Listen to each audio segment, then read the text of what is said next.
Thanks, Fraser, and hello everyone.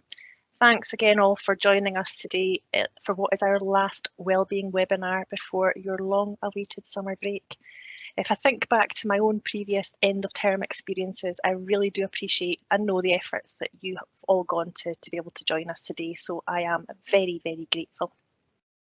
I'm delighted again to be joined by Claire Lavelle, who will talk to us today about making transitions from your full-on school life into your well-deserved rest and recovery. So as Fraser said, we're obviously using Teams now instead of our previous platform, and that gives us that slightly different user experience. So please feel free to add in comments into the chat, questions into the chat. I'll pick them up and relate them back to Claire, and please, of course, use the Microsoft form if you so wish. So without any further delay, I'd like to welcome Claire back. It's lovely to have you to join us, Claire. Thank you so much, Sharon. Thank you so much to Fraser as well, and thank you so much to the GTCS to have me back again to present this wellbeing session. And thank you to each and every one of you for joining us today. I'm going to suppose just to start with a story, and the story is of, I suppose, my own end of term experience is just what Sharon was referring to there, where children would come up to you towards the end of the school year or the end of the term and then say to you, "So where do you go, miss? Where do you go?" And often you would say, "Well, I live in the cupboard in the classroom," or "I live in the cupboard just in my office." And some of the children go, "Really, do you?" But actually, I think this is the first year where it would be quite legitimate for us to say, "Yeah, actually, that's exactly where I've been living," because it has been some year for us all in terms of being kind of locked into work in a way like no other. And today I want to talk about this idea of school being out, and maybe this being the first holiday for many of you where you do feel there is an opportunity to get some rest and recovery. As ever, I can't provide the solutions to all our wellbeing issues. I wish I could. I've not got that magic wand with me, but I do hope to provide you with some things to think about today, and some thoughts to take away regarding your own sense of making that transition in the next week and a half. So I've got reflections, reflective questions and exercises for us to engage in today on making that transition, and just give you the opportunity to think about what it is to rest and make a recovery as we come into this kind of first holiday, or this summer holiday. So today's kind of themes we're going to be looking at, I've gone with a bit of a subversive theme today, bringing out the Alice Cooper in myself. But this kind of subversive title of, school's out for summer. For those of you who know this song very well and sing it every year as a kind of tradition, you'll know how subversive some of the kind of themes are, and how emotionally drained the singer is when he's singing this about what school life is like. But I think there's also a part for us this year, not thinking about, excuse me, how despairing school life has been, but just sometimes we have had our moments of being emotionally drained and thinking maybe sometimes, what is the point of some of the things that I'm doing? So today it's about kind of, releasing or kind of not releasing, sorry, relearning some of the ways which we can be playful and which we can be lighter in our approach, so that we can prepare for this well-needed holiday, and regaining a sense of who we are, and a sense of who we are in our true essence. So I'm just going to start with this kind of slide though, about just taking a moment. Can we just take a moment? Please, can we just take a moment just to consider the wider context of this last year, this last 15, 16 months? This is coming from a real sense, genuine sense within myself of appreciation to you all. And real recognition of the real, and I really mean this not in a patronising or condescending manner at all, I really mean this in a genuine sense, the recognition of the true heroism that has taken place with yourselves as educators in what you've been able to provide for our young people in these last 15 months. Whether it's been, continually reaching out to children and families and young people, and especially those who can be cut off by some of the systemic barriers that they face. Whether it's been feeding and clothing, really literally, people within your community. I know that schools have been running food banks, clothes banks. I mean, it's just been incredible what people have been stepping up and doing. Whether it's been you checking in on colleagues or checking in on families on a regular basis beyond the normal school hours. Just let's get a sense of, we've never experienced a cataclysmic crisis like this before. And I think it's good to put it in that context, because there are times perhaps where you're feeling, oh, I've not done enough, or I've not done the right thing, or I've maybe let people down. Actually, you're living in conditions and in times that none of us have ever had to contend with before. None of us were around in that last pandemic of 1918. None of us were around. None of our grandparents, maybe even our great-grandparents, weren't around. So just please, accept this from me. You really are heroes. But I suppose the kind of reflection I want us to make just now, and me to ask of you, is, as that hero, you might not see yourself as that on many days, but what has been your superpower? What has been the superpower that you didn't even think existed within you during this time? Was it your compassion that you thought, goodness me, I didn't even know I had it in me, all that compassion, all that kindness? Was it your sense of teamwork? Was it your sense of stepping up to that plate to be team? Was it your sense of resilience that, again, you didn't know you had? So just going to give you a minute's kind of thinking time, but just for you to put in the comments box, what would you say has been your defining superhero power during this particular time? Thanks so much.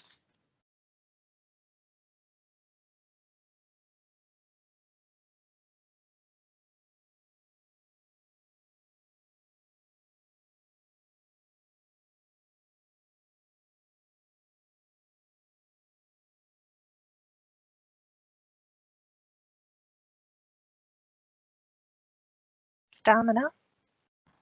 Not giving up. Yeah. Great. Resistance. Yeah. Yeah. And I'm wondering if that resistance is also about resisting. Patience. Sorry. Patience. Yeah, patience. I'm wondering as well about that kind of resistance, whether it was a kind of resistance as to no, this is what matters. We're not going to focus on the other stuff. We're actually going to focus on the stuff that really makes a difference in our classes and that really matters. Yeah, that's great. Patience. Bouncing back. Mm-hmm. Flexibility. Yeah. Connection with families. Yeah. Yes. Yeah, tremendous. Somebody saying she's a supply teacher and would have died if she'd had to give online lessons. So even just the thought of it is if you've not had to do it, it's a thing. Yeah. Resistance in some ways too. You're right. Yeah. No, I get that. I understand that. That really resonates. And it also resonates, I suppose, with what's being said with the many coaching sessions I've been having over this last year to, aiming to support people, but I've been very humbled, I must say, very humbled and really cognizant of how much people are in a place to, and beyond their own cognizance, in a place to support themselves. It's just been remarkable and been an absolute privilege of a lifetime to witness that in others. Yeah. Got somebody here said adaptability, and then someone else said supporting one another. Yeah. Patience and resilience. Yeah. Resilience seems to be a common theme. And I mean, if you think about it, so one of the kind of newsletter things that I get quite a bit is from McKinsey and Company, and they're kind of worldwide organisation, and they're looking at the trends in markets, but they're looking at the trends in workplace environments and working conditions, etc. And I'm really struck by their lack of focus sometimes on education, in the way in which teachers, educators have been so resilient, packing up classrooms, early learning spaces in order to go online and to provide the quality of education that educators have provided is second to none. It's just been remarkable. So I'm not surprised that resilience is coming through time and time again. So anything else, Sharon, before we move on? Another colleague's written kindness. Kindness. Yeah, must hold on to that kindness, which we'll return to as we go through the session. So thank you very much. All superheroes to me, that's for sure. So it's into this next slide just now. Hope you can all see that, and you can all see the graphics on that. But this idea of the end of term, is it about switching off as we come into this end of term? Are there certain things that we can switch off from, or is it about coming into land? And it's this idea, I think, at the end of term where we have this notion of we keep going, you just keep going, you just keep going. And then we have this kind of crash landing, don't we, a lot of the time towards the end of a term, coming into the holidays. And many of us can get ill at the end of a term because we've just been holding on. Our immune system is absolutely out of whack. For many of us, we can sleep for the first couple of weeks for the holidays and then feel guilty about maybe not being there for family, not being there for the outings because we've just been in this place of recovery. And I suppose, it's a bit of a repeat. We did it last summer, we'll do it again next summer. But I just wonder if this session is about, can we do it differently? And I suppose the challenge today is, can we do that transition a bit differently? I mean, let's face it, we've done every other transition this year differently. So why wouldn't this be different for yourselves at this particular time? But I know that takes quite a bit of switching off in a specific way, which is what I want to turn to just now. So this idea of switching off or approaching, that approach landing, what is it that works? And I'm very aware that there are certain things that we can switch off from that might be quite easy for us to switch off from. So, for example, there might be some aspects of paperwork that we think, do you know what, it's easy to switch off from that because it's never done. And as I come into the summer, I've got a sense of, you know, when I'll be able to get around to that. It's not that I've got maybe that urgency, or if it does, I've come to terms with some of that. But there are other things that are a bit more tricky to switch off from. And I think an example of that, and certainly from my own experience in switching off at the end of term, can be thinking about that child or thinking about that family. And I suppose that's where it comes down to that kind of relationship, and the relationship that we have with that family. We can also find it difficult sometimes when we feel there's been, you know, a high level of criticism sometimes, or there's been a really adverse situation that we've had to deal with. I remember on one occasion on my last day of term, and a really angry parent coming in to see me about something that, you know, I could do nothing about because his child was in primary 7 and was going to be moving on. So there was that sense of helplessness that he was manifesting through his anger, but also that kind of helplessness that I had as well. So if we're faced with some of this, what I would suggest is that we think quite consciously about, well, what are some of the things that I can find easy to switch off from? And how do I bring some of that resourcefulness into some of the things that I find difficult to switch off from? So taking a wider perspective can be a good example of that. If it's, for example, switching off from a difficult relationship with a family or a child, maybe it's about me taking the wider perspective and thinking, well, what agencies are going to be available over the summer? A lot of councils are running those kind of summer provision programmes for families, for young people. You know, can I pass over that responsibility to them? And I suppose ultimately that's where it comes down to, those sense of kind of boundaries and how boundaried we've been. And this has been difficult this year because there are times when we've perhaps felt much more responsible for aspects of working life that we wouldn't normally have felt so responsible for, such as those relationships. So for me today, I'm asking you to consider not the race to the end in this next week and a half, but that level of preparedness, getting into that place of, yeah, I can manage this, I can approach, and I can come into land in a smoother way. Claire, for me, it's about that issue of also divided loyalties, though, isn't it? Particularly in a primary school where you're leaving one class and moving to the next class. So at the end of term, you're having perhaps some kind of transition or some form of visit, and you're thinking ahead, and it's just about being able to manage the two, you know, but take time not to become overwhelmed with it, isn't it? I suppose as well, there's something about being conscious about that closure for your class currently, and thinking about, for this next week and a half, is there something within myself where I need to reach closure about what more I can do for this particular class regarding their transition to the next class? And what about this next week and a half can I consciously give to next year, and what's going to work for me? And I don't have the answer to that, but I have, you know, that sense of what's consciously going to be the right fit for me as an individual, and thinking about what that closure is, and then what I'm going to open up before the holidays, psychologically, to that next class. Or is it a case of, I've done enough for now, and we'll get to this later on in the session where we talk about what about that August come back. So thanks very much. So breaking bad habits, excuse the terrible pun there with the TV programme, but you know, we are very attached. We've got a lot of habitual patterns that we have developed, especially over, I would say, this last year, again in ways that we might not be terribly conscious of just now, but are starting to play in to some of our behaviours, some of our attitudes at this particular time. So if we're going to stay switched off, I think we do need to consider what we have as those kind of sticky thoughts. And there are some things around those sticky thoughts that I thought I would ask you about just now. So what is it that's keeping us hooked sometimes? What is it that's keeping us hooked back in to that kind of emotional experience of being switched on? And I would argue today, I would suggest that it's about that hypervigilance. We've been switched on all year. We were switched on even last summer holidays, if we're honest, thinking about what's to come. And that hypervigilance has become hooked into our physiological system.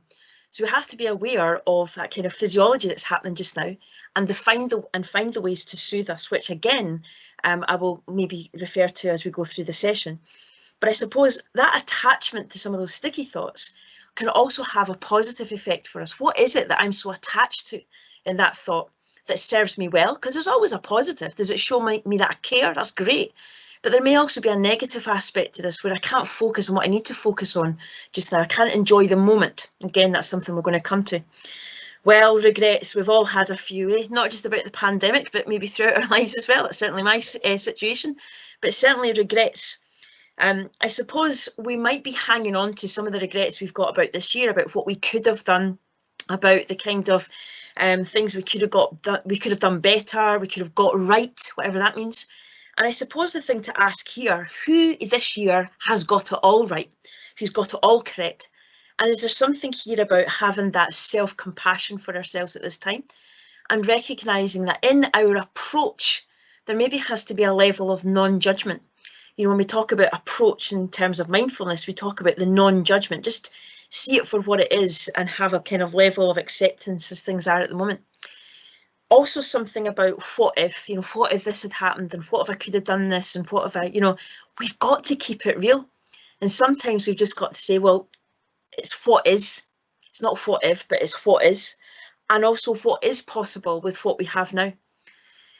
There's another part here, I think, being our own film critic, the Mark Kermodes amongst us, tend to watch some of our replays in life and how we've done things in a way that's terribly critical. And again, I think there's something that's worthwhile in reflection and reflecting on what's happened, but in terms of replaying it in ways that catastrophize, in ways that can be counterproductive, I do wonder if visualization can be used in a very productive way instead and flip that. So I know that in neuro-linguistic programming, people use visualization in order to support them to have a positive experience of something in the future.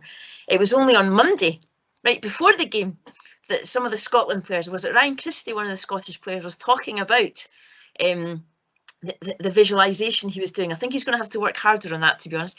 But he was talking about the visualization he was doing the night before, the days before, about walking onto the park, about the kind of game they were going to have. And there is real merit, I think, in building ourselves up for that experience. So keeping it positive for ourselves. And then there's a whole asking for permission. I think we've maybe gotten into habits where we're asking a lot more for permission than we ever did before. And I think that's to be understood, and that's to be accepted, because there have been so many restrictions. So we feel very much, can we do this? Can we do that? It makes sense. But I suppose the question I would ask you now, and it sounds a bit odd, but when was the last time that you ever asked someone permission to go to the toilet? Now, some of us, we might have to go way, way back to think about the last time we asked permission for that. But, currently you might have a bell that's telling you when you can eat, drink and go to the toilet. But in terms of you physically asking someone permission to go to the bathroom, I'm just wondering when that was. And it's as essential a need to go to the bathroom as it is to take rest. And it's just getting across that point about maybe it's time now for us to think about our own needs and to think about what matters to us. And we have spent a lot of time asking permission and an awful lot of time caring for others throughout this time. So I do wonder if this is about a renegotiation now of what your needs are and what you really need to ask permission about regarding that, or whether you can give yourself that and take care of yourself. There's also something here about the kind of interruption to that rhythm of school life, and indeed our whole lives. And it's felt very syncopated, that rhythm of this entire school year. So there have been the highs and there have been the lows, and there have been the flow. There's been the flow of all of that as well, and how it's all kind of intermingled. To take ourselves back to last June, where we were preparing for blended learning, and then to all come back in August, and then to have the lockdown in January. It's just a massive kind of syncopated rhythm for us all at this particular time. And I think what's happened this year is almost, though, a microcosm of a kind of wider flow of our lives. We all have highs throughout our lives, we all have lows, and we all have a flow to it as well. That is our life, but it's just been really amplified with all these really intense experiences over this last year. So there are some examples on the left-hand side about where we might have some rhythms and certain aspects of our lives where there are kind of rhythmic things happening. So what I'm going to ask you to do just now, I'm just going to ask you to take a couple of minutes. You might want to choose something on that left-hand side, or you might want to choose something that's relevant for you, that you feel that kind of rhythm is really out of whack just now and has been out of whack. You might want to consider, even just in this short space of this last term, where you think things have maybe felt, quite resourceful for you at times. You think, yeah, that was a really good high point for us, or for myself. That was really good for me as an educator, and it was resourceful. But you may also want to take cognizance just now of what was the kind of low point sometimes during that time. And I suppose the question I would ask is, what got you into a much more resourceful place if you're at that kind of low point? So I'm just going to mute my mic just now, give you a bit of peace for a couple of minutes. And just if you want to feed back in some of the comments to Sharon, that'd be great to hear from you. But choosing something that's a rhythm, looking at what have been the highs, what have been some of the lows, some of those difficult moments, and what in those difficult moments has managed to get you back up into that resourceful place. Thanks so much.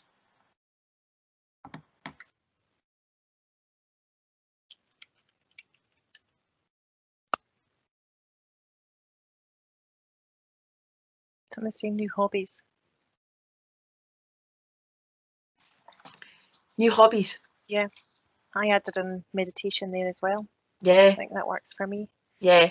I think one thing that I've taken from this turbulent time is that I've learned to know myself better. Yeah. And actually it's been a huge learning experience in the fact that what are my coping strategies, what works well for me, when am I feeling the pressure, what is that like, and how does that manifest itself in me physically. And all of that, I think I've just got on with it, but I've never really taken the time to actually stop and think about how that is for me and what works. So this is if nothing else, a silver lining is that we've learned about ourselves more.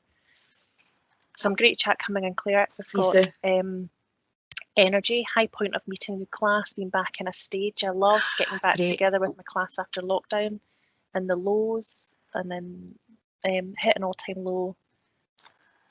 Oh, no, it's not the same person. Sorry, the lows will come. I'm sure she'll be typing away. Somebody said gardening. Great. So good for the soul. Yeah. One of our listeners said hit all-time low with my family and work pressures, reduced teaching hours and got more work-life balance. So superb. Excellent. If that's what you need to do to make it work for you, great. Exactly. Know my limits and not feel I need to apologise for this. Love that. Love that. Just back to that resilience, that actually this is the limit, and it's not.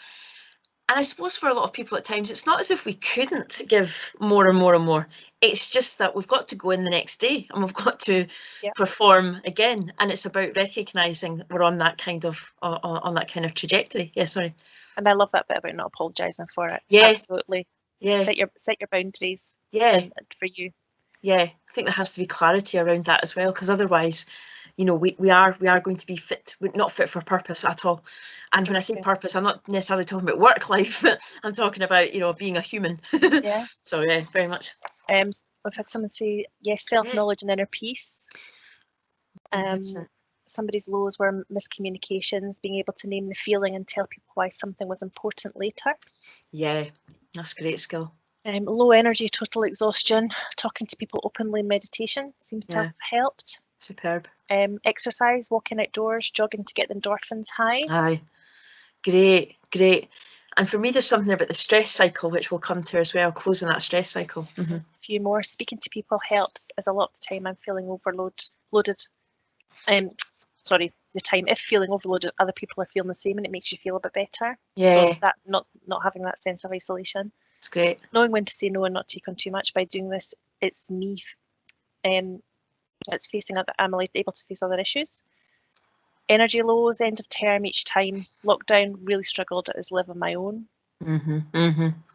Yeah. Lack of energy, which I have compensated for by being kind to self and going to body balance classes. Well done, Jan. There's a reason why it's called body balance. It should be mind and body balance, shouldn't it? But just coming back to that kind of energy lows as well with certain individuals, I think again it's back to that notion of knowing what does energize us and knowing what does. I think was it Kevin Brack was talking in that Change in Conversations with Sarah Phillip and Billy Burt recently, and he was talking about, you know, in PR&Ds. Can you imagine PR&D with Kevin? It's marvellous. But he's asking you, what makes you feel untired? And you think, actually, in this next week and a half, that's actually a very good way of framing things as well, about, you know, what is it that supports my energy? The yes sir I can boogie dances that I saw right through Twitter on Monday, on Friday of last week as well, were just so energizing for me as a vicarious onlooker, but really, really supported me. So there's something about finding a new rhythm for my life, but also finding a new rhythm for this holiday as we move from an exceptionally busy term coming into a holiday time. And I suppose what I wanted to say here is, you know, please do recognise that if you're feeling uneasy at times, or you feel you've not been coping, it's not necessarily because of who you are or something intrinsic to you. There's not necessarily something wrong with you, but can we just put it in the perspective that we've all been through a worldwide landscape scale crisis, you know, and I think it's just good to keep that in mind, because we're all feeling the ripple effects. And those ripple effects from this last year, you know, are still being felt beyond the kind of extreme lockdowns we've all been in. So please, as we come into this, you know, next week and a half, I do ask you to notice, start noticing, you know, what is it that's affecting you from kind of those ripple effects. Can you start to notice when you're breathing quite shallowly and breathe more deeply? Just notice when you can do that for yourself in this next week and a half. Remind yourself to start breathing more deeply to get into a new rhythm. Start to remind yourself as well about reconnecting with those passions that perhaps, although we started new hobbies, we want to really follow them in greater depth, or we want to take up something we've not had a chance to do during term time, and this is our time to do it. But we've all been pulled out of shape by all of this, about all these ripple effects. So recognising, I suppose, sometimes the frequency that we are tuned into. You know, we were having a chat before, Sharon, weren't we, talking about this idea of frequency and talking about the kind of radio. You turn into a radio station and you think, oh, that's not the music I'm needing right just now. I'm not needing that. I'm needing a bit of baccarat. There's a lot of football references today. I do apologise. But, you know, I'm tuning into, I'm needing to tune into baccarat. I'm needing to tune into something that's going to lift me. Yeah. And I suppose it's about what we are tuning into within ourselves just now. And knowing that our emotions can, when we're tuning into them, when we can label the kind of ones that are less resourceful for us, tuning into the ones that, or tuning into the experiences that can support us, to lift us, is going to be really important in this next week and a half, so that we don't just arrive, crash land next Friday. We've actually been starting to consciously plan some, making some choices towards some of that. So if you don't mind, I'm going to move on to this kind of idea of, you know, mindfulness just now, and this idea of the approach as a practice. And I suppose this idea of moving from doing mode into being mode. And this is a classic text, Mindfulness Practical Guide by Williams and Penman. It's an 8-week programme, fantastic. And there are loads of fantastic mindfulness things out there. But what I loved about their book was they really named the doing mode and the being mode, and they talked about different dimensions, different aspects from, I suppose, a kind of scientific background as well. And on the left-hand side, I'm very aware that we can be an automatic pilot, and that's why I'm so grateful to you for turning up today, because I think it's a conscious decision to come along today to think, actually, what am I going to do differently in the next week and a half so that I come out of automatic pilot and I start to make conscious choices about looking after myself and starting to put down the landing gear to come into the holidays. I know there's an awful lot of striving taking place just now. Still people thinking I need to get this done and I've got so much to do. I think it's time, with 8 days to go, or is it 7 days to go, or 6.5? Let's get real. Let's get realistic about what is possible at this particular time. And I also think there's a lot of mental time travel, which I think you mentioned earlier, Sharon, this idea of, well, I'm in this class, but I'm thinking about next class. Okay, so again, what's possible to get the closure we need with this particular class? And even emotionally, you know, thinking about what it is we need to say goodbye to this class. Is it letters? Is it, you know, what is it that we need to consider? But really thinking as well about, you know, do I myself open myself up to thinking too much about next year in this next week? Or can I just say, you know, I'll do so much, and when we get to later on in August, that will be timely enough. So just maybe trusting some of that as well. I've highlighted approaching there because there may be some tasks sometimes that we think we want to avoid. And I'm going to touch on that maybe in this next slide. Sorry, sorry. before you move on, Sorry. that slide, that previous slide, just reminds me that we are human beings, not human doings. Oh yeah. And I think actually, it makes me just realise actually how true that saying is every time I say it. It's really important that we remember to be and to take that time to be.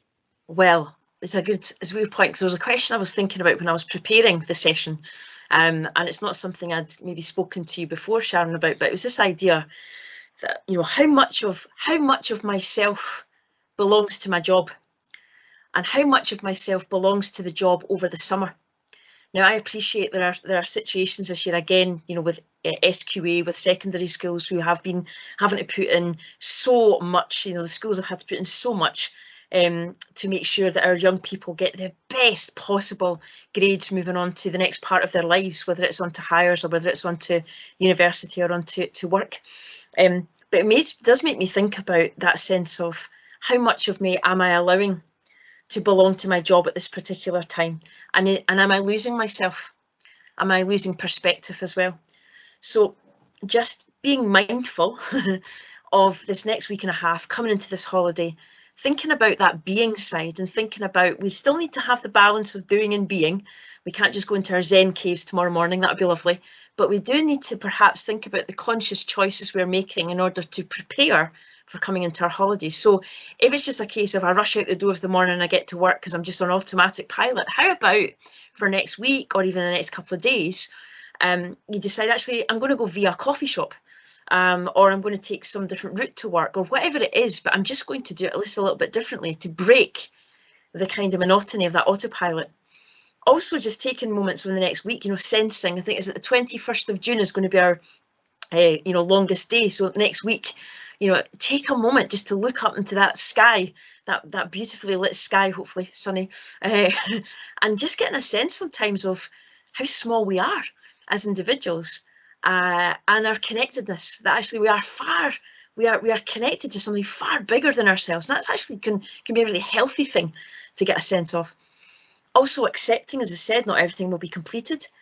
Seeing thoughts as those mental events, which I've spoken numerous times about, but also that approaching.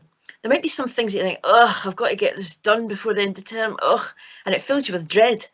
But actually, like the Japanese, who have a kind of strategy for dealing with procrastination, what they do is they set themselves 1 minute. I think it was inspired by Take That. It only takes a minute, girl. It's very, yeah, anyway. So allowing yourself maybe 1, 2, 3, 5 minutes to just say, well, I'll start it and I'll just see where it takes me. So instead of having that avoidant thing and that dread, just think, well, I'll sit down, I'll look at the screen and we'll see where it takes me. You know, can actually be a really resourceful place to just let things happen. And also, you might want to do this with your class, that kind of idea of capturing the present moment, that kind of strategy of stop. So we stop, we take some deep breaths, we observe without judgment what's happening around us, and we proceed. Maybe something you do for yourself or with your class. And also those kind of nourishing activities. What is it that's nourishing us at this particular time? Is it the Yes Sir I Can Boogie dancing that was going on? We're all nourished by all of that, seeing it as well. Is it doodling? Is it body balance, meditation, whatever it is? So what I'd like to do just now, I'd like to give you a Claire, further... sorry. One of our viewers has said that something that happened today, she sang a song to her P1 class and they all sat and stared at her as though they'd forgotten what singing sounded like. Bless. That is superb. That is a superb example. How lovely. What is this, Miss? Oh, yes. Relearning how to sing, relearning how to be playful back in the classroom. Things are looking up. Things are looking up as we finish up this term, which is lovely. Thank you so much to that individual who sent that. The primary one children used to stare at me when I used to sing as well, but for different reasons. So let's take a couple of minutes just now. If you want to use that right hand list as your own kind of checklist just now, just to think about, in this next week and a half, what opportunities could I create for myself when I'm making more conscious choices, sensing, accepting, what do I need to accept? So I'm going to give you a couple of minutes piece. leave you to do that. And if there's anything else that comes through in the chat, anything that occurs to people, please share. I love hearing these stories. Thank you so much. Magic. Anything that makes me feel joyful, welcome. Absolutely.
So we have one of our viewers saying that she started to take her breakfast outside in the garden when the weather is nice, and it's such a lovely way to start the day. That's lovely.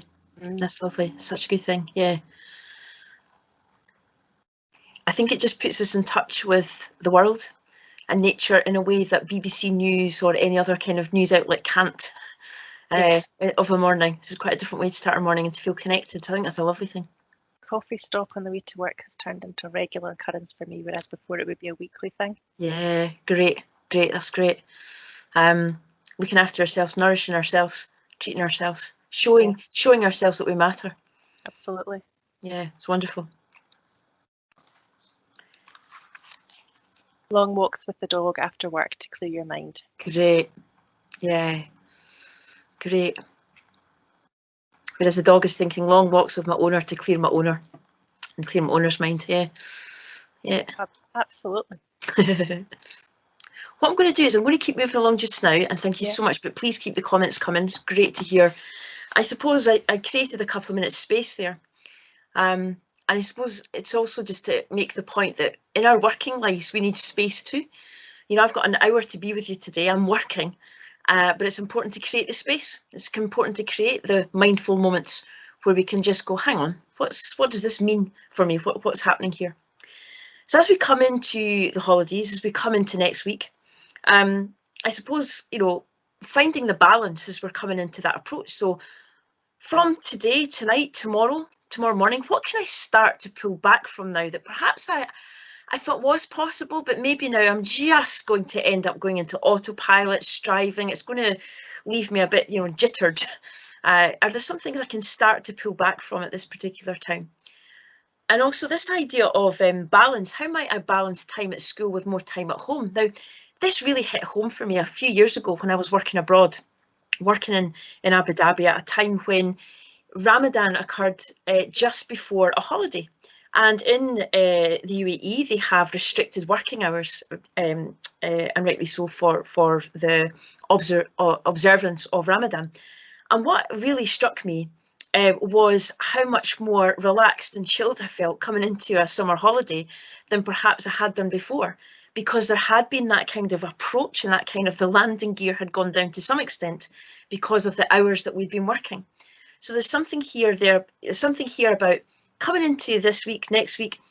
How do we think, you know, what can we do rather to balance our time within school and our time being at home and replenishing ourselves, building into our new rhythm? I suppose that third question here is, you know, what can we accept as comfortable completion? I suppose the question there is, what is it to be comfortably complete, knowing that in this job in education, it's never completed, it's never done. So in the work, but also as an educator, you know, what is complete for me? There's always more learning, there's always more growth. So just some things to consider there.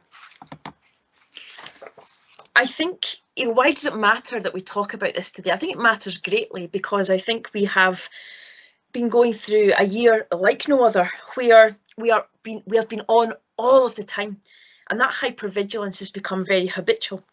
I'm very aware of school leaders as well who have not had have had to be switched on throughout holidays, throughout weekends, because of the test and trace and what's been needed at those particular times. So this is perhaps the first holiday where people can feel they'll get a proper break. There are also the environmental stressors that remind us every single day we're trying to keep safe. The masks, the sanitation, the bubbles, etc. But there are also what we internalise from some of that, the internal stressors. We also know from our young people, there's our class of primary one staring at their teacher who's singing, what is this phenomenon? But there are those internal messages that we have about what this is, and our young people have maybe been manifesting some of that in their behaviours at this time as well. They're trying to make sense of this, as are we. And their thoughts can be triggered. Speaking to a good friend recently who was taking one of the lateral flow tests before she was due back to work, and her child was anxious, you know, about what if it's a positive, because there's an anxiety around this. So all of that has been happening for us as well as our young people. But for us and those bodily reactions, there's a sense here that we need to find ways to complete the stress cycle to feel that relief, and there haven't always been the opportunities to do that. I remember particularly when I was working as a teacher and as a head teacher, working with particularly challenging behaviours that children were manifesting at different times of the year.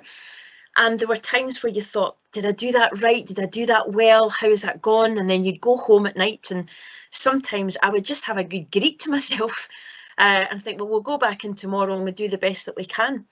And there were times where it was maybe easier to manage. But I'm very aware that in this particular year, all of that's been heightened. And there's not been sometimes the opportunity to catch our breath, to have the greet we need, or to run it off. There's not been the time to go for that run and run some of this off. And therefore, that kind of reactions have been caught up in some of our physiology. So I think we need to be mindful, realistic about some of that burnout that we might be experiencing at this particular time. Please forgive me, I have used this slide before, but I think it's worthy of note yet again, because it's a good reminder of what does work. Christina Maslach wrote Burnout, the Cost of Caring in 1982. And almost, 40 years later, it's still relevant, the work that she's done. We see this all the time in the literature about well-being. But if we look at that kind of transition slide just now, about making that transition, this idea of keeping a daily log, sometimes we might not be able to, a daily log's quite invested, but perhaps as we come in to the end of term, maybe it's about writing a letter to ourselves to say, dear Claire, wow, what an achievement this year, really focusing on what was tough about the year, but also focusing on what the successes were too. We've got to be mindful of our successes at this time. And about those clear boundaries, back to this idea of, switching off is particularly hard, and it has been throughout this year. So do we need to look at how we make clearer boundaries for ourselves coming into the summer, coming into next year as well? What's going to support us, and where do we find that we are blurring some of those boundaries that sometimes can prevent us from connecting from our loved ones and family whom we wish to spend time with at the summer? So recognising that burnout, restoring the normal. When I've been having coaching sessions, especially in the last, the last couple of months, I'm really aware of people just, feeling a bit off sometimes, and feeling that they've been a bit short with other people, feeling less tolerant at times, and sometimes just feeling a bit hopeless about, well, what have I achieved? What have I been able to do? And I suppose it's just about, checking in with yourself and recognising, is that something that's happening for me just now? Am I noticing I'm being a bit short with others? And is there a way to soothe myself and then to soothe some of that? What is this telling me about some of those imbalances? We've got the three kinds of major signs of kind of burnout here: emotional exhaustion, depersonalization, reduced accomplishment. If it is that we're just a bit intolerant, we're just a bit, we're done, we're exhausted, maybe it is just saying, well, I'm going to have to sleep. And actually starting from next week, before the summer starts, I'm going to get into a really good pattern for sleep. I'm really going to set a good timetable for that, and sleeping as much as I can next week before I get into the holidays. Depersonalization is when we kind of feel a bit of that cynicism, we've been working with others, we're just a bit intolerant at times, we're just a bit short with others. And that depersonalization might be telling us we need to connect meaningfully and more deeply with the people who are in our inner circle. I know that the holiday time is a time when we think, right, I'm going to catch up with all the friends I don't see all year, and that's great. But I'm also aware that perhaps this year it's about you being really clear about those boundaries too, to ensure that you are going to be hanging out with the people who are nourishing you at this particular time. And there may be other people in your life just now it would be lovely to see, but it's just not the right time for what you need at this particular time, because it's just a different kind of friendship and relationship. After this talk, I then find out that nobody wants to see me over the summer, but that's fine, that's all right. I can, high self-esteem and resilience, that's the name of the game. Reduced accomplishment is something that is also a kind of hallmark of that burnout. So again, you know, really over this next week, look for the evidence that you've achieved great things this year. Purposely, intentionally, consciously look for the feedback from people that's telling you you've done a great job, you've done so well. And it might not always be colleagues because they're busy as well. And it might not always be line managers because they're busy as well. It might be parents, it might be children. Look purposefully for it next week. You will not be disappointed with what you find in terms of what you have achieved, and ask the question in a positive frame. You know, what have I achieved? Don't say, can I get some feedback about this year? No, no, no. What do you think have been great achievements this year? So moving on from that, feeling the freedom to face ourselves. I'm going to take us back to this kind of quote from Jennifer Nias, where she talks about teachers are emotionally committed to many different aspects of their jobs. It's not an indulgence, she says, it's a professional necessity. She says, without feeling and without the freedom to face ourselves in the classroom as whole persons, we will implode, we will explode, or we will walk away. And how many times over this year have you felt like imploding, exploding, or walking away from it all? And the thing about it, and this is a really, really easy to read book, Burnout, Solve Your Stress Cycle. Emily and Amelia Nagoski, two sisters, written this book about, you know, that kind of emotional cycle, that stress cycle, and they talk about emotions being tunnels. And if we go all the way through them, we will get to the light at the end of that tunnel. You know, we have been through really difficult, dark tunnels at times, but there's also something about in reflecting on being in those tunnels, being there at that time, and what got us through. It can be really resourceful in knowing that we can get through it. I was talking about this idea of the light at the end of the tunnel to a group of head teachers, at which point one of the head teachers said to me, yeah, I mean, it could be the light at the end of the tunnel, or is it a truck with its headlamps on coming towards us? So it wasn't maybe as resourceful a thought as perhaps, but where she was at that particular time, and I'm sure she had a good evening and all was well. But I suppose just bringing in a bit of a different take on that. But I suppose there is something about, there is light. We're starting to see that. It was a lovely story about singing in the classrooms. There are going to be lighter moments as we go through, and it's about making things lighter for ourselves. When you go on holiday, when you're able to get away on Friday, you might have decided, I'm out here. At Friday, I'm off for 2 weeks. Can you make sure that when you come back 2 weeks later and you come back into your house, that you're coming into a house which nourishes you? In that, there are not going to be the home office school item triggers that are going to be there. So just recognise that even though you've had that breakaway, your body might still be holding on to vestiges of this year. And one stapler in the wrong place or one timetable just hanging around a folder that's out of place can be the trigger we just don't need, as we've had such a resourceful holiday. So just, you know, considering those kind of aspects of our environment. So, the bit of a football theme this session. I do apologise. For those of you hoping to escape football today, my sincerest apologies. There we go. But I suppose we get to the beginning of August. Sorry, Sharon, were you going to say something? No, I wasn't. I'm just laughing at you. Sorry, okay, yeah. crack on. Laughing at me, laughing with me, surely. No. But the beginning of August. Criteria for next session, no football. Yes, sorry, yes, absolutely. Sorry for that, yes. You're right. But I suppose when August comes, as it will, that beginning of August, sometimes, you know, it's a bit of a Scotland team moment for us all, I think, where we think, oh, you know, here we go again, you know. I saw a tweet the other day that said, you know, we can put up with the despair, it's the hope we can't stand, which I thought was quite a funny comment. But I suppose, you know, there is something about maybe switching some of that, where we think we start to see the school uniforms being advertised. That was always a trigger for me. School uniforms being advertised and going into shops, seeing all of that. You think, oh gosh, I've got so much to do and so much to plan for. Okay, so maybe flipping some of that and thinking, actually, what is possible? And indeed, what's the dream? And it might be what is possible, as in, when am I consciously going to switch back on for work? When is the day that I'm actually going to switch back on and really think about it? And there's something for all of us in this kind of affective forecasting, where we can go to a place where we predict how we're going to feel. And we do this, every single one of us does this all the time. We predict how it's going to be. But we as human beings make three major thinking errors. Something known as impact bias, where we overestimate how awful it's going to be. Or we have an expectation effect, where again, it's all going to be so difficult for us, but actually we can find it to be okay. Sunday night blues is a good example of that. And then there's the sense making, where we make assumptions about why people, are thinking the way that they're thinking, which again isn't always helpful when we're thinking about those emotions. So be realistic about when you're switching back on for that work, no matter what some of those triggers are, when it's your time to switch back on, what's possible, and also what's the dream about doing some of this maybe differently. I'm going to share a few slides just now, just to kind of round up our session, and forgive me for kind of flying through some of this, but just want to give you as many opportunities as possible, as many strategies. Our thoughts matter, and our thoughts are central to our self-care.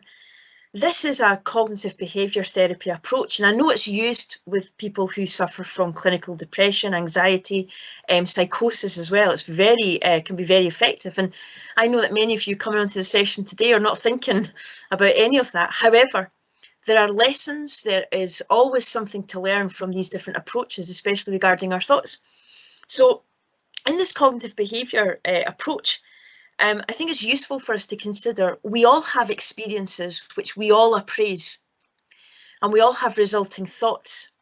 And those thoughts lead to emotions, they lead to physical feelings in our bodies, physiology, and they also lead to behaviours. And sometimes we can get into a vicious cycle. So as we come into next week and into our holidays, when those thoughts arise, and even in the middle of a holiday where we can be taken back to a thought about work which we haven't processed yet, please remember this. Please remember that you have choices with every single thought, every single emotion, and you can choose an exit at different points. Sometimes it's a case of, I'm just going to go for a run. Sometimes it's a case of, I don't need to think that thought. I can think it differently, or I can want to feel differently. I don't want to feel this anger anymore about this situation. I want to feel happy about the choices I've made in my life. So why is this important? A really interesting study, fascinating study, and tells you about the strength of how much our thoughts can actually change our brains. So Kumari and colleagues, they put two groups of patients through a brain scan, an MRI brain scan, and asked them in the brain scan to carry out tests of looking at different facial expressions. But the patients they used were patients within the experiment were patients who suffer from schizophrenia. Now, one of the aspects of that condition of suffering from schizophrenia is that you're hypervigilant. You're far more focused on the processing threat in a way that's far more heightened. And what they showed was that through the group who received medication and cognitive behaviour therapy, this particular group were found to reduce their reactivity, their hypervigilance. And not only that, they found that physically parts of their brains started to change in terms of how they were connected to one another.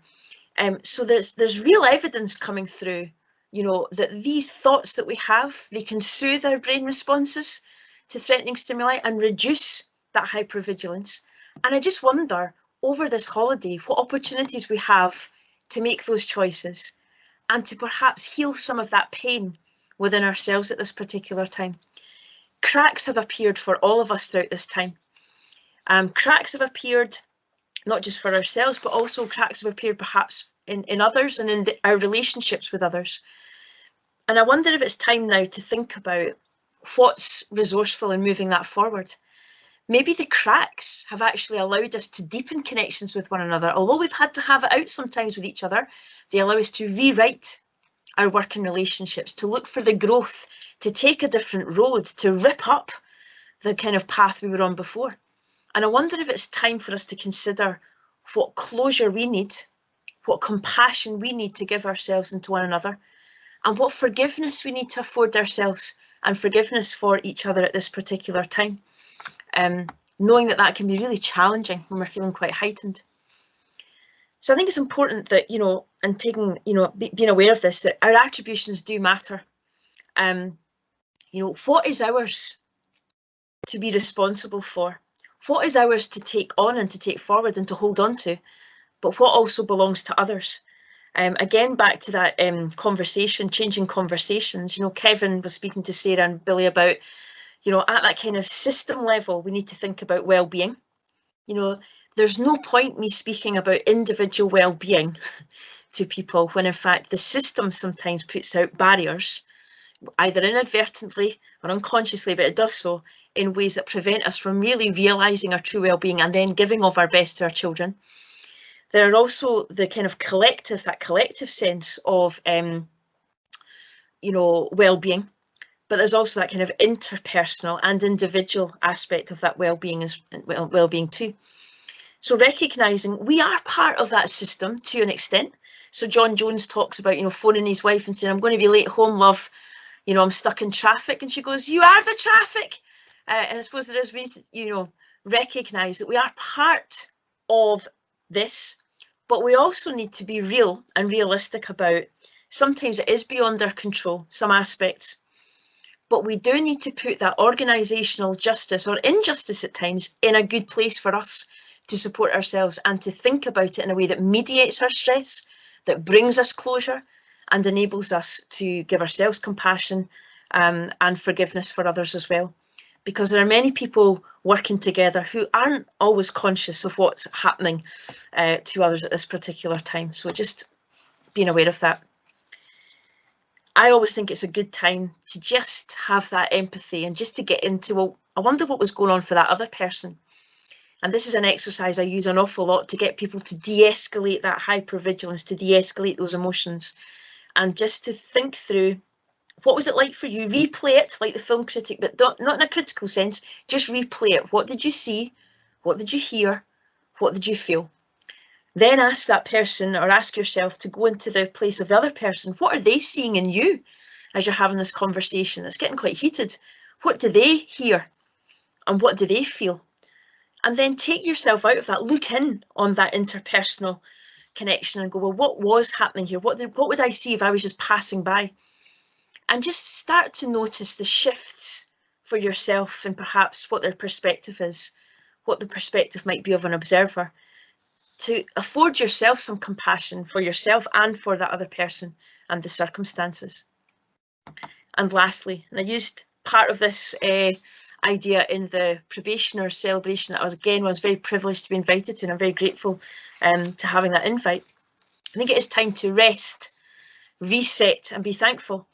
I do wonder if this holiday is also an opportunity to do things differently. That actually this week and a half is about the preparation to step into a new rhythm, and not just to seize the day, but to seize the holiday in a different way. So building in the rest and recovery now, and building in rest and recovery during your holiday, maybe more time to obviously do that, but thinking about the future and thinking about how do I continue the habits in July, August, which I've been working on for this last month and a half, in a really productive way into the future. Be grateful if you can, develop that gratitude, that sense of gratitude. It sounds like people are doing that already in abundance. And well-being, it's not about a destination or something else on your to-do list. It's just about finding new ways to be yourself and to align with what makes you feel good as much as you possibly can, despite what's happening around us and all the externals. Look up every day, remind yourself of that small part but critical part. Ever been in a room with a mosquito when you're trying to sleep? That small part but critical part you play in this existence we're all part of, and take the opportunity for this holiday to serve you well. Thank you so much for your time today, and thanks so much for your interaction and feedback. And I'm sorry maybe for speaking so much again, but really grateful to you for your time today, and I hope that helps. If at any point over the holidays, any time, end of July, beginning of August, people are going, oh, having a wobble, get in touch. Never feel you're on your own. Email me, text me, I'll be working through. I'll be taking a holiday as well, don't worry. I'll be seizing my holiday too. Thank you very much. Thank you, Claire. Thanks again for just wonderful insight and ideas, tips, suggestions to really help us navigate into our holidays and enjoy them the best we can do. So thank you so much. And thank you everybody for attending today.